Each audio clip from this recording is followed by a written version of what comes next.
Hey guys, Toby Mathis here, and today we're going to dive into the wonderful world of oil and gas investments. I got to tell you, from a tax attorney's perspective, that's what I am. Oil and gas is one of those areas where you can get massive tax deductions if you know what type of investment you're investing in and you do it right. And so I'm going to break these down into really two broad categories so you understand oil and gas investing and which side is right for you.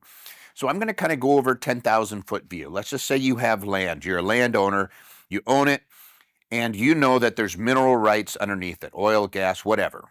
And you don't have the money to go dig it. You don't have the expertise to go drill wells and other things. So what would you do? Generally speaking, you're going to lease that to somebody who has that expertise. So you're going to lease to a company that has the expertise in oil and gas exploration. So one of the big boys or one of the small boys, you're going to rent and lease your land to them, usually in two components. Number one is going to be a initial lease term where you're saying generally 2 years, 3 years, you got to start to drill. So you're going to do your exploration and you're going to start putting holes into that ground, and you're going to get what's called a lease bonus for that period of time. Usually it's a set dollar amount.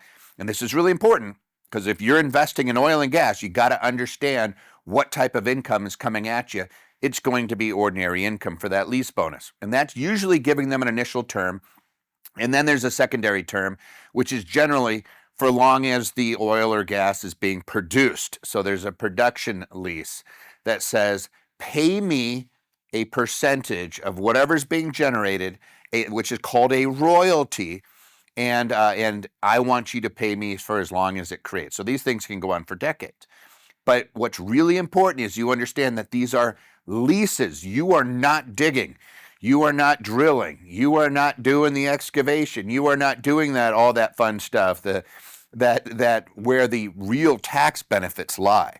What you are doing is getting paid a royalty payment. And here's the cool part, the royalty payment, because they're sucking out the minerals, there's what's called a depletion allowance. And generally speaking, you're going to get a 15% haircut on any of that income. So it's going to be ordinary income, but you're only going to have to pay tax on 85% of it. So generally speaking, again, you have a lease, so you're the lessor, and you have a lessee. That lessee is somebody with the expertise to drill and dig, and they're a production company where they're going to go in and pull the minerals out, and they are paying you a percentage.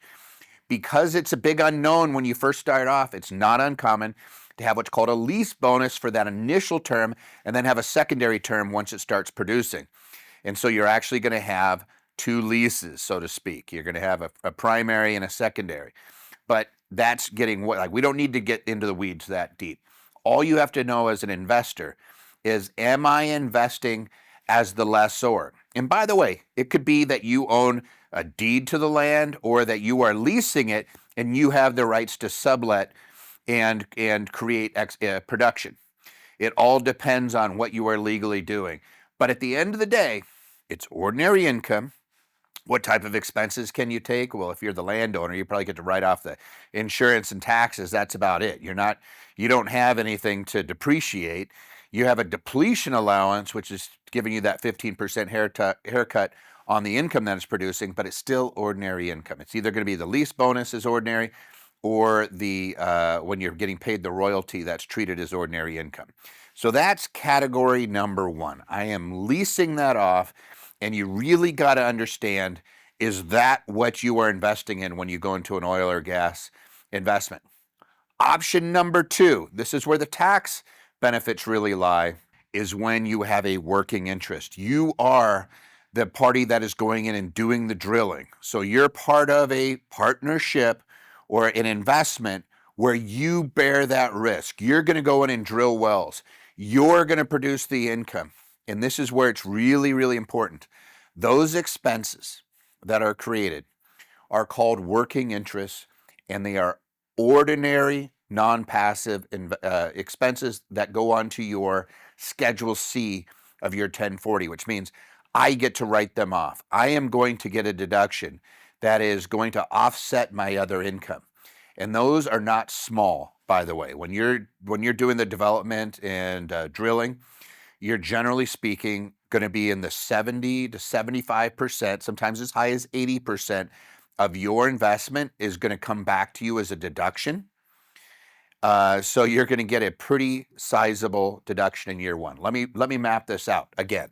So we're talking oil and gas, and we're talking about being in two positions. One position, you're talking leases, which is ordinary income.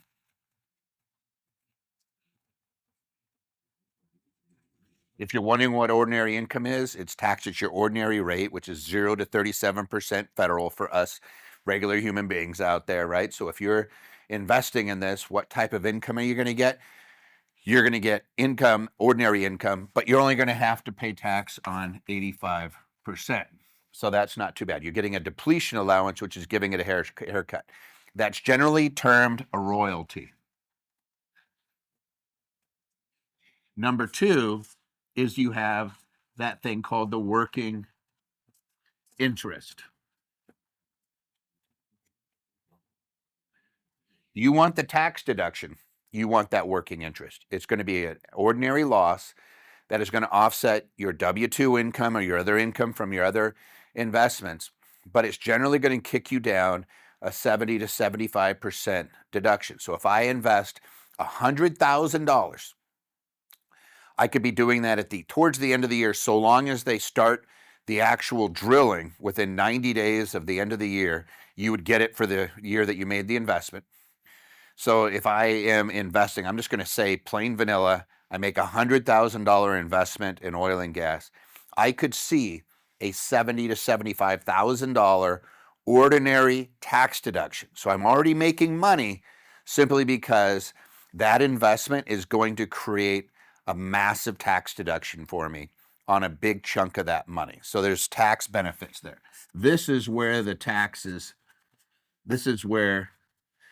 you get those big tax benefits. Not so much under here. There's really no tax play there unless you're doing leases through a retirement plan or your self-directed IRA or solo 401k, or you have a rollover and you're able to put it in and direct those funds. Then I love those. But if I am investing as a regular investor and I need some tax relief, that working interest becomes fun.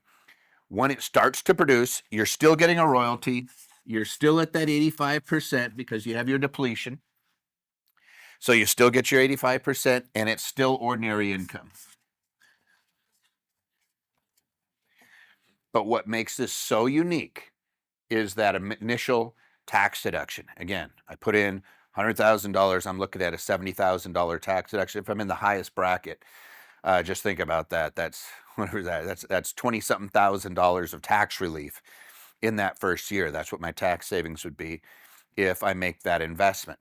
Now, the way you get paid on all of these is based off of production.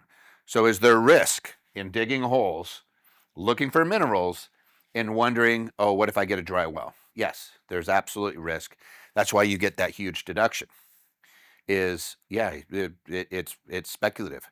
But technology is such that it's really hard to screw this up. And sometimes they're going into the same holes and they have new technology of fleshing out additional minerals to extract it, depending on the type of mineral and what it's being used for. There's heating oil, there's oil and gas that's normal. Like there's all sorts of stuff. I'm not going to dive into all that. I'm not an expert in that. I'm just a tax guy, right? And I'm going to say what really makes this unique and why I invest in oil and gas is number one, that big tax deduction. And number two, you're getting paid a royalty on its income stream. So in other words, I'm taking my money and I'm making a leap of faith with a company that is going to go out there and produce income in one of these two ways. Either I'm generally going to be buying up land that has leases on it. They may already exist. They may actually be able to say, hey, I'm marketing it.